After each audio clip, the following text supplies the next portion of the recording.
With the North Abaco by-election quickly approaching, our Andrew Knowles sat down with the DNA leader in this ZNS News exclusive to find out if the party will contest that seat.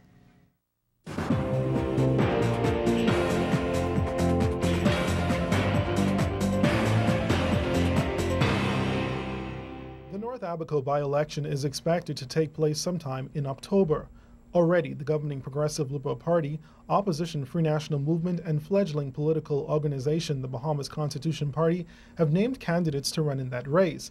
However, after fielding a full slate of candidates for the May general election, Democratic National Alliance leader Branville McCartney says his party won't throw its hat in the ring. We don't intend on running a candidate for the upcoming by-election. We certainly intend to use our resources for the next general election. If we were to get into the race and if we were to win, it would certainly not have much bearing on the outcome of the composition of Parliament. We want to be a change. We want to see a change. But that certainly would not help us in any form or fashion if we were to enter and if we were to win. Mr. McCartney denied speculations that he would run for the constituency. And as far as not running because of a lack of finances, McCartney noted that his party was fortunate not to have any debt from the general election. It was an expensive election, especially being a young party, only 11 months, without a base, and we had to find funding.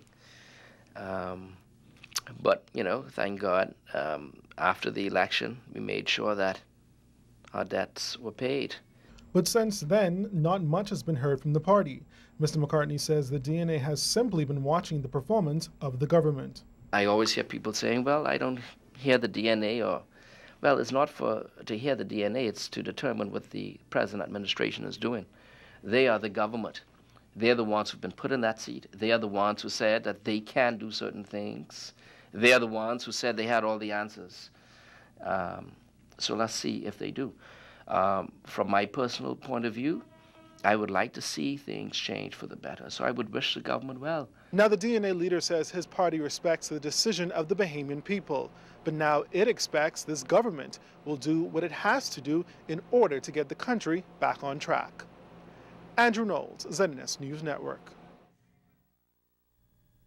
And former North Abaco MP, the Right Honorable Hubert Ingram, returning over $100,000 in constituency funds.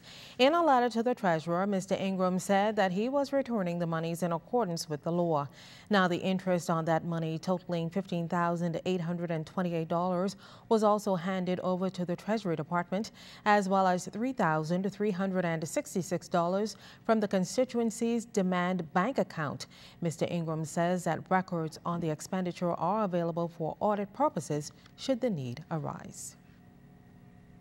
And we would like to have some more Family Island stories, so please email us at finews@znsbahamas.com.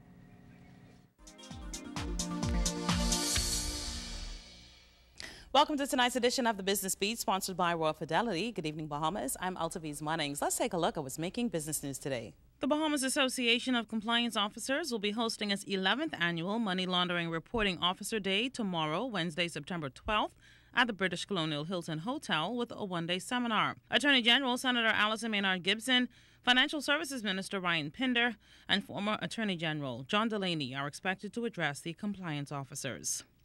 Bahamas Speed Week's economic impact is gearing up, with nearly a dozen local businesses being fueled by event-related contracts from everything from catering to bleachers, sanitation to logistics. Set for November 24th through December 2nd, Bahamas Speed Week 2012 will feature some 60 classic racing and sports cars. Ministry of Tourism officials are even employing all of its agencies and Bahamas tourist offices abroad to boost business in the Bahamas during Speed Week.